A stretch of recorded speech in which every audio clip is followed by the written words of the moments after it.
I didn't realize how precious that moment was. Her golden blonde hair blowing in the wind. January 2nd, 1999, a call came out for a missing child. Just let her come home. We stopped people. We wanted to talk to people that normally traverse through the area. Please let her go, bring her home.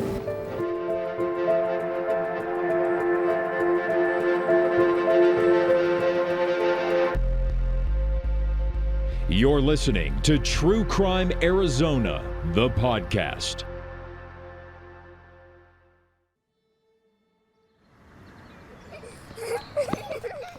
We were always outside playing. It was a good neighborhood. We knew pretty much everyone that lived like on our street and throughout the neighborhood. You know, a lot of them were from our church group, and you know, it was close-knit community. Kimber Biggs remembers those days, blissful joy and innocence of the late 90s. What is it about your childhood that you think of? These flowers, actually. I remember them. We used to pick them and put them in our hair. The Biggs home was full of kids, full of personality and imagination. Mikelle is the oldest, and I'm 2 years younger. And then I have a younger brother and a younger sister. My younger sister, Linnell, was only 9 months old at the time. Their home in Mesa, Arizona was small, but just enough for the family of 6. So the first one was my bedroom, and then the second one was Mikelle's room, but when we shared a room, that was the room we were in. Kimber was 9 at the time. Mikelle was 11. They were quite a bit older than their other siblings. We were close. You know, she was that good big sister, but at the same time, like, I've always talked about how we were more or less polar opposites. Like, she was very, very good, quiet child, like always listened, never like talked back, and you know, super neat and organized, and I was not any of that. So we were close, but also enemies at the same time, especially when we shared a bedroom. Sharing was something the girls often did with their toys. Mikelle particularly liked Kimber's new bike. And on this January afternoon, the weather was crisp and cool, perfect for a bike ride. Mikelle wanted to take it for a spin. It was right after Christmas, so what I remember for that day was playing with all my new toys. And whenever it was that Mikelle got home, she wanted to go outside and ride my bike. She had asked me to come outside with her, I think, and I didn't want to. I was inside, I think, playing with like Barbie dolls. You know, it was pretty normal. You know, it was sometimes we would go out together, sometimes we wouldn't. All I really remember was, you know, there were multiple kids outside. They were kind of coming and going. And I was not on a bike or anything, so I just went out and, you know, was kind of watching her ride my bike. Mikelle heard a familiar sound. Music from the ice cream truck nearby. Several of the neighborhood kids ran outside. I guess that's why Mikelle went outside. In the first place? Yeah. She heard the ice cream truck. I think that's why I decided to go outside, was I realized, oh, Mom gave Mikelle money and she's outside waiting for the ice cream truck. So that's when I went to join. The sounds of the ice cream truck were fading away. Unsure if it was even going to come, Kimber noticed the sky changing. It started to get darker, you know, it was evening, dusk, and the sun was going down, and we knew when the street lights came on, that was our curfew. You know, it's dark, street lights are on, it's time to come in. And I don't think they were actually on yet, but I remember saying the street lights are gonna come on soon. And, you know, I was whining that it was getting cold.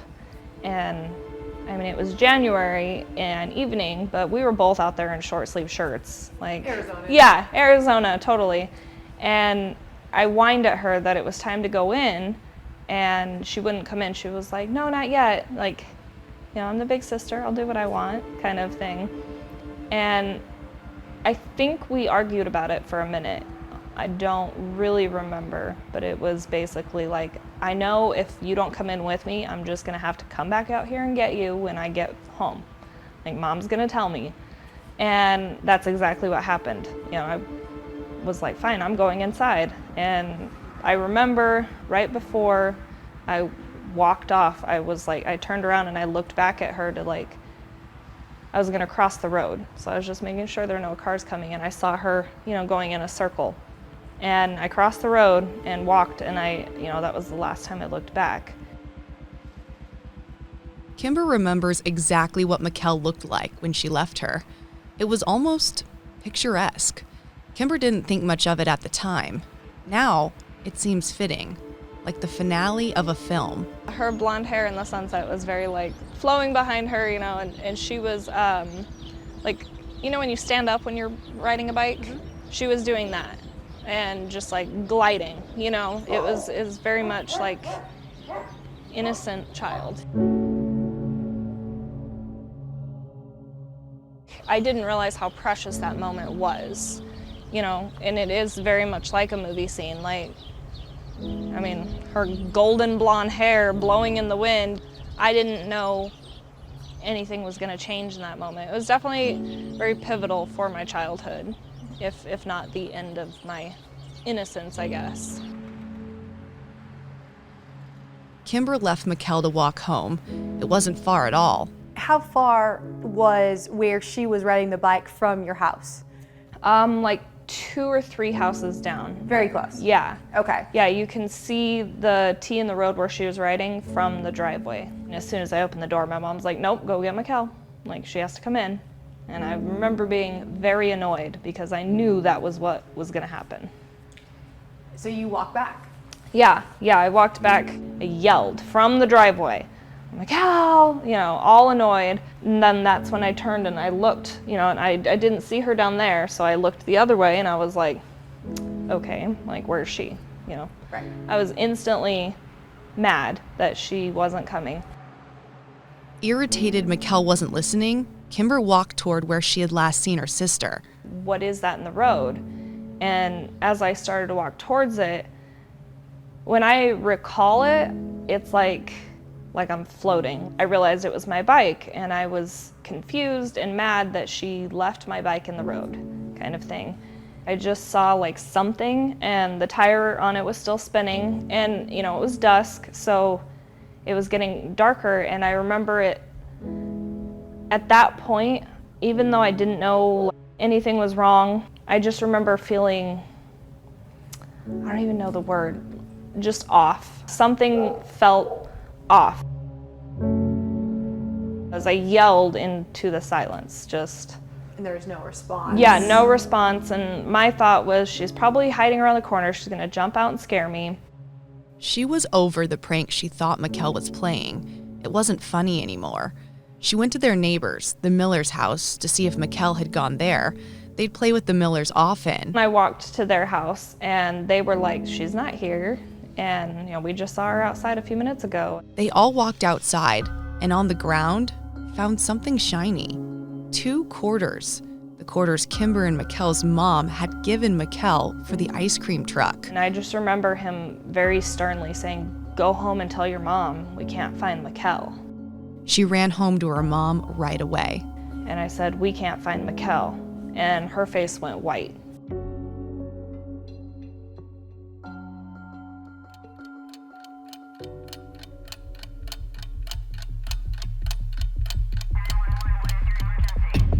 Just let her come home. We stopped people. We wanted to talk to people that normally traverse through the area. Please let her go, bring her home.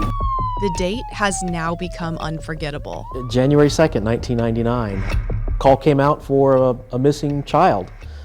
Myself and my trainee, we headed that way. Steve Barry was a detective for the Mesa Police Department. It wasn't particularly unusual to get a missing child call, so the magnitude of the situation wasn't immediately obvious.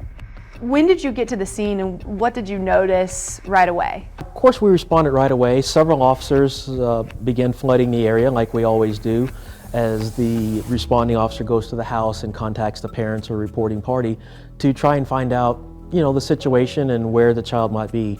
Oftentimes they're at a friend's house, a neighbor's house, they might be playing in a backyard. Usually those of us who are out searching, by the time we start getting those bits and pieces of information, we can typically narrow in on where that child is and get them back home safely. This case pretty quickly felt different from the time that we arrived as the information again started coming out. and we learned that this little girl, Mikelle Biggs, her bicycle was literally found in the middle of the road, and she was nowhere to be found. There was no one else out, no one else around, and no one had seen anything, and that's typically not the case. Volunteers have distributed thousands of missing child posters with Mikelle's photo. Not only were police officers looking for Mikelle, but family, friends, and neighbors had joined the search for her too. I recall the helicopter flying overhead and looking around and making announcements, and all the officers, we specifically going up and down alleyways and anywhere and everywhere that a little girl could go. We checked all of those places, and now it's getting to be 8 o'clock, 9 o'clock, 10 o'clock, and you're talking about a little girl that's typically home with her family. And that starts to feel very different. You're like, something's different here. Mikelle's mom and dad talked to the media. Neighbors talked to the media. Any exposure could help. It's just not in her nature to just leave like that. She's very responsible. Everybody on this street and surrounding streets, people I've never even seen before, coming up and telling me they live in the area and they want to help and what can they do, and I don't know what to say except thanks, and I know it's going to a good end. Kimber could barely even process what was going on. She knew it was serious, as investigators were questioning her, but she was still pretty young. I don't know at what point I heard the word kidnapped, but I really didn't grasp that concept before that night. Detectives determined Kimber only lost sight of Mikelle for about 90 seconds before she disappeared. And I remember being only 9 years old, I knew that there's no time to be sad. It's just important that we find her. Kids are always listening. She could hear what investigators were telling her parents in another room. I just kept hearing 3 days, and I didn't really know what that meant. And I heard someone, I want to say it was one of the detectives or policemen, talking to one or both of my parents, and they were talking about 3 days, and I remember sitting there and realizing that they were saying that we have a 3-day window before they're going to assume she's dead. And I remember just being 9 years old thinking, we have 3 days to find her or she's dead? Like, why? Why 3 days? Why would she be dead? What happened? All that was going through my head. 3 days did pass.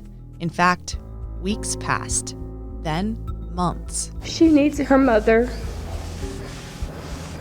She's innocent. She doesn't deserve this. No child does. This isn't over until we have our daughter back in our home. Whatever extent we have to go to, that's what I'll do.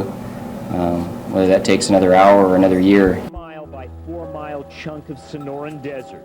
Investigators were combing the East Valley, even the desert, looking for any signs of Mikelle, but nothing was coming up. Steve Barry and his detectives had received a lot of the same question in those first few months. I know she and Kimber were waiting for the ice cream truck to come.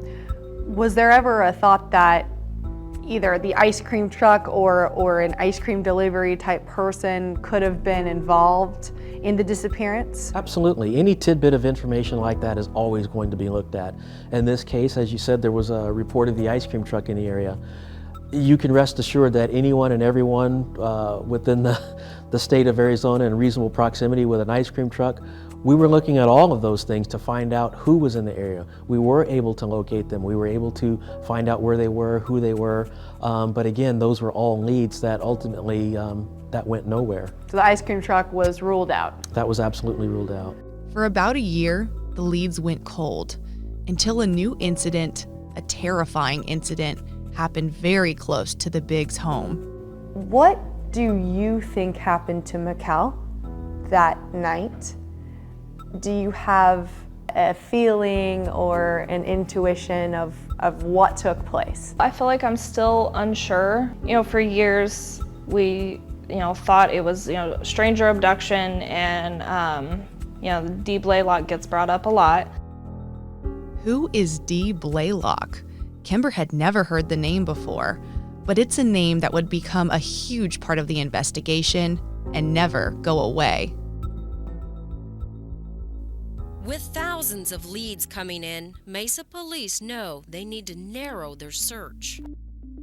I am assigned the cold case of Mikelle Biggs. This is the largest missing persons case in the history of Arizona. Teresa Van Gelder is the current Mesa PD detective working the Mikelle Biggs investigation. All of the interview transcripts that have taken place. We have copies of the original audio recordings. We have over 300 tapes in here. She walks down a hallway full of cabinets and lockers at the police department. It's a hallway full of information dedicated to anything related to Mikelle Biggs. This entire wall that you see here contains file folders all dealing with this specific case. There is one piece of the puzzle investigators are fairly certain about.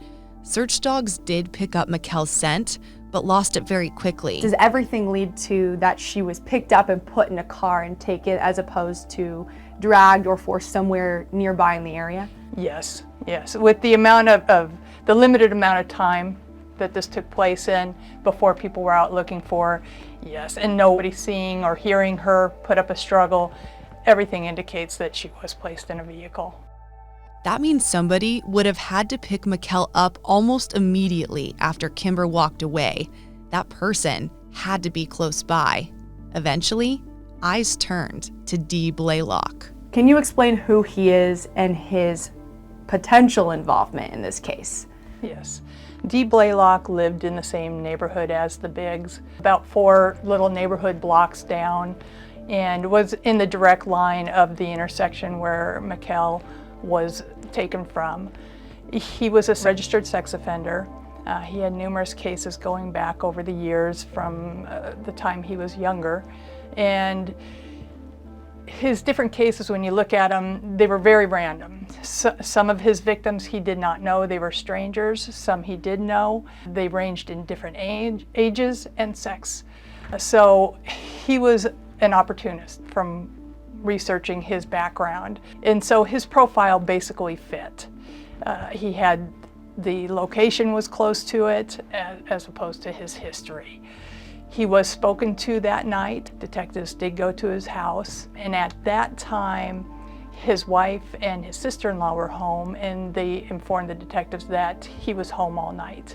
And so basically they gave him his alibi that he was accounted for by them. He allowed the detectives to search his home, so they went through and just did a visual check, make sure that there was no evidence of Mikelle being in the home or having been there. And so at that point in time, they felt comfortable that he was not involved. But about a year later, his name came back up for another brutal assault. I don't believe that before Mikelle was taken, we knew him. He apparently was at candlelight vigils and stuff that we had for her leading up to the attack on his neighbor, and that made him suspicious. We didn't hear about him until months later, and I didn't hear about him for a long time. Obviously not something that the 9-year-old child needs to be hearing, but it was when he attacked his neighbor, Susan Quinnett, that's when he got on the radar. He attempted to murder her and left her for dead. She called 911 and she was able to verbally identify him.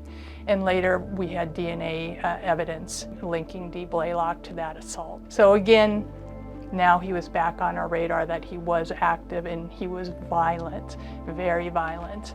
Blaylock is in prison for the rest of his life for that attack on Susan. Detective Van Gelder describes him as a pathological liar. In 2018, I went and spoke with him.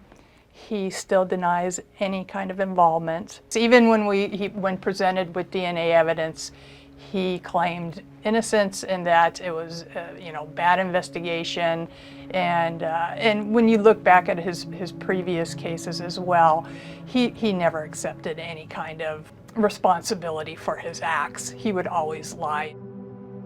Is it your professional opinion that he is involved in her disappearance? I don't know. I think he is our most likely investigative lead, but obviously we want to keep the investigation, our eyes open to other leads. Van Gelder wasn't the only one to pay Dee Blaylock a visit behind bars. Your parents went to talk to him in jail. They believed that he did it. What did they recall in that conversation they had with him?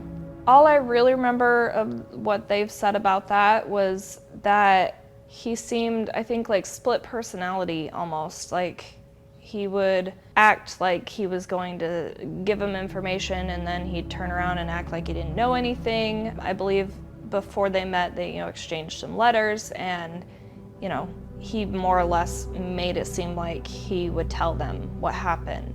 And then they got there and he was like, no, I'm innocent, I didn't do this. And my mom, I believe, described him as basically, being kind of shifty, like he was lying, The lack of eye contact and the body language just seemed like he was lying.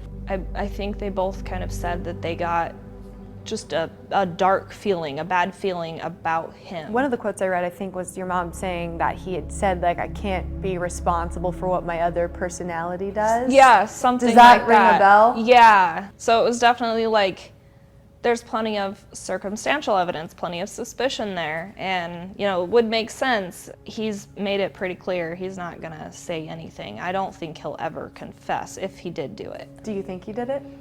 I used to believe that he did. Now I have questioned that, simply for the fact of just knowing everything that goes on in the world, knowing about sex trafficking and human trafficking in general. I've learned about that, and I'm like, that could have been the case. There were tips that came in along those lines, too. Other leads that are common are Midnight Productions, a pornography company that was an underground pornography company. There was rumors that Mikelle was abducted by these individuals that ran that, and that then she was part of a snuff film. No evidence of that, though. Nobody can ever produce this film. People even called Mesa PD, claiming their own family members may have been involved. There was another individual that was looked at back during that first year of her going missing. There was a woman that called in regarding her own father. He was also a sex offender, and months after Mikelle went missing, he sexually assaulted his own great-grandchild in the state of Texas. And he was arrested and released, and while he was released on bond, he committed suicide. But prior to committing suicide, he made the statement to family members that there were other victims and that he was going to write a list, but he never wrote the list. And according to his daughter, who lives in Mesa, near Mikelle's, the Biggs residence, she recalled on that night hearing the helicopter going overhead, hearing the announcements for the missing child, and her dad was visiting her at that time. And he had been out in one of her vehicles, and he was gone from afternoon until about 8 p.m.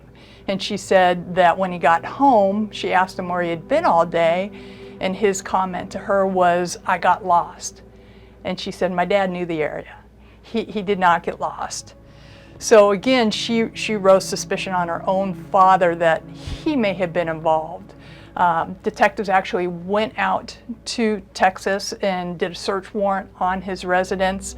Again, nothing was found linking him to Mikelle's case, but you just don't know. What about that car? Nothing was found. No kind of trace evidence. But nobody can ever lead me to her. It's just all these rumors or loose leads. As leads dried up and hope faded over the years, Kimber watched the trauma take over their family. Her dad hinted at it in several interviews over time. You have no idea how it feels to lose your daughter. You have no clue unless it's happened to you. This is just tearing us and our family apart. I would say that aside from the worst thing being that she was gone, was that I could see what it was doing to my parents. Her parents would eventually divorce, and it wouldn't be until 2018 that a bizarre new lead would come to light.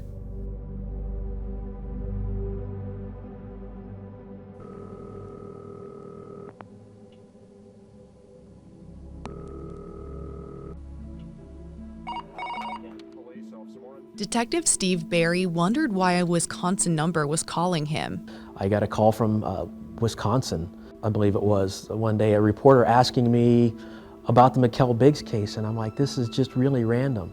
And of course it turned out to be the infamous dollar bill that we now know of that had some handwriting on it. The dollar bill lead. The dollar bill. It came out of nowhere. A 2009 dollar bill was found in Wisconsin with writing around the border that said, "My name is Mikelle Biggs, kidnapped from Mesa, AZ. I'm alive." When that tip first came in, were you skeptical from the start? Absolutely. Absolutely. The fact that her name was spelled wrong was a big thing. I mean, she was 11 years old when she was abducted. So it's not like she was 4 or 5 and just learning how to spell her name. She was an intelligent young girl doing well in school. She's not going to forget how to spell her name. Kimber also didn't believe it really was Mikelle. It wasn't her handwriting. My gut reaction to that was, it's a hoax. Initially I was like, wow, whoever did this is worthless. I remember just being so upset that someone would mess with us like that. Nothing more came of the dollar bill. No other clues, and no other information about where Mikelle could be. But nobody can ever lead me to her.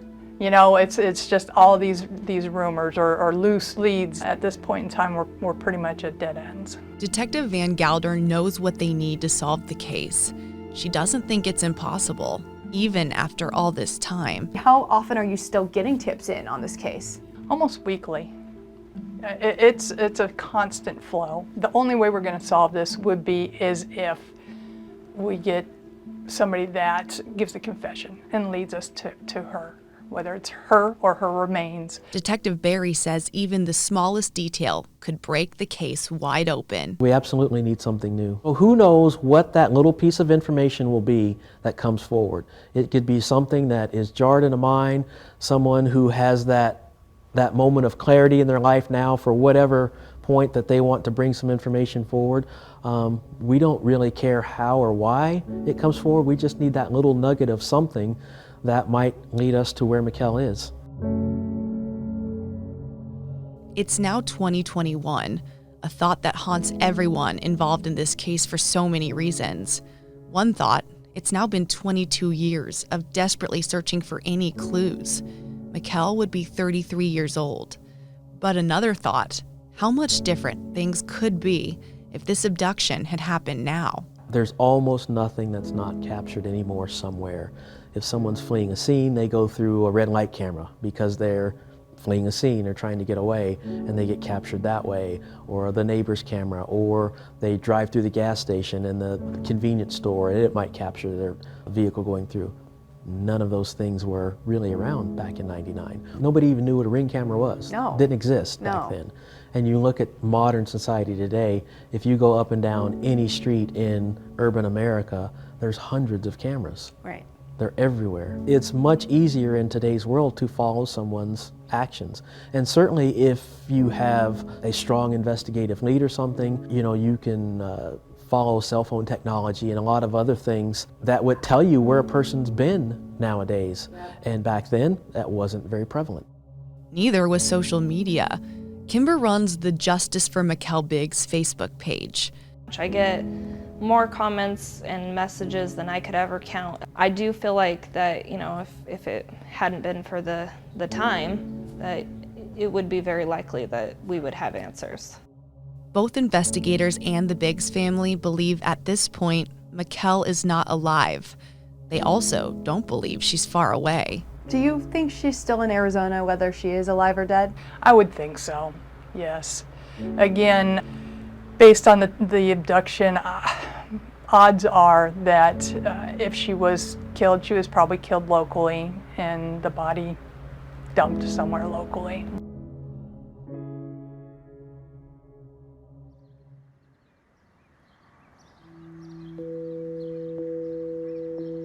Mikelle Biggs was an innocent victim. She was out riding her bike, as any 11-year-old would do. But she wasn't the only victim in this. Do you ever struggle with a feeling of guilt that you walked in without Mikelle, and obviously not intentionally, just given the fact that that 90 seconds to maybe 2 minutes amount of time was enough for her to be there and then be gone? I dealt with that for a long time. I've gotten better with it, obviously understanding the circumstances were beyond my control. I had no way of knowing, and if I had been out there, what if it was both of us? Years later, now that I've only been in therapy for almost 2 years, I think, and it was my choice. I decided it was time for me to go, and I made that happen. And it was interesting to realize how much comes up, and it's helped a lot. Why didn't I put myself as a priority? And I know that in my head, the only thing that was important was finding Mikelle, and now I'm understanding, but my mental health and my issues are important too. And I never dealt with them as a child. Like I said, survival mode. I blocked it out, and now all of that is coming out, and I'm seeing how it's affected me. We didn't just sit down with Kimber to do our interview with her. She agreed to take us back to where it happened, in front of her old home in Mesa. So this is it, right? Yeah. Yep. The house itself looks the same. We stood together outside, taking it in. So we had a big tree, and at some point, soon after she was taken, a bunch of people tied yellow ribbons all in the trees. The lighting right now, it's very blue. That is one of those things I remember very distinctly from that night. It was I describe it as a blue haze. I've gone to her grave site, for her birthday and the anniversary, but I don't think I've ever actually come here, alone. She took us down the street, just a couple houses away, right to where she last saw her sister. It brings back thoughts she had that day, things she can remember. There was no cars that drove past me. I crossed the road and walked down the sidewalk and up the driveway, and I didn't hear or see any cars going that way. Was someone waiting, or, did someone literally stumble upon a child alone? She still struggles with where she hopes Mikelle is right now. It's a constant internal battle. This is going to be a weird question. I'm trying to figure out the best way to word it. It would be wonderful if she was found alive and safe and well. But the reality of thinking she's still alive and not living how she wants to has got to be difficult. Would there be any comfort in finding her but knowing that she has passed and is at peace, as opposed to living what could be a tortured life by not how she wants to live it? Yeah, personally, I believe, I don't like to speak out of turn for my family, but I think we're all kind of on the same page that if she has passed, at least she's not going through literal hell. It gives me comfort. My son knows her as Aunt Mikelle the Angel. It's an easy way for him to understand. He knows that when she was a child that someone bad took her, and that we never found her. And for me, yeah, I've gotten some flack for saying, I hope she passed, because why would I hope that she's being tortured? Kimber's son is about to turn 9 years old, the same age she was when she lost Mikelle. It's a daunting feeling. I didn't think that him turning 9 would be hard for me, but it just puts it in perspective. The way my world was shattered at 9 years old, I don't want that for him. Despite years and years of questions going unanswered and grief of missing someone who meant so much to her, she hasn't given up hope. If we don't find her body, there is a very good chance that we'll never know. And it's that ugly truth you don't want to look at. I think it comes down to finding her body. I feel like nothing stays hidden forever. And nothing stays a secret. We've always said somebody knows something. So at some point, I feel like it has to come out, regardless of what happened and who's responsible. We will find out what happened. Whoever took Mikelle that day didn't just take a little girl. They took an entire community's sense of safety. I remember what it was like playing out here. I remember how I felt about the neighborhood before she was taken versus afterwards. It changed. For a while, they took Kimber's voice, too. I bet there's not a day that goes by that you don't miss having your sister around. You miss her a lot? You kind of forced me to grow up in ways that no 9-year-old should have to grow up. But she isn't 9 years old anymore. She's 31, stronger, wiser, tenacious.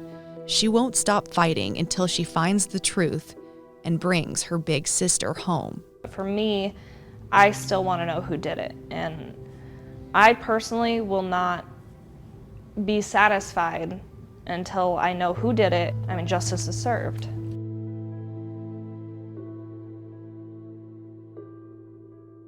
If you have any information or tips related to the Mikelle Biggs case, please call the Mesa, Arizona Police Department. True Crime Arizona, the podcast, is hosted by me, Brianna Whitney, produced by Sergio Hernandez, edited by Shane Egan. It's a production of Arizona's Family, 3TV, CBS 5, and azfamily.com in Phoenix, Arizona. To watch the video version on your smart TV, download the free AZ Family streaming news app.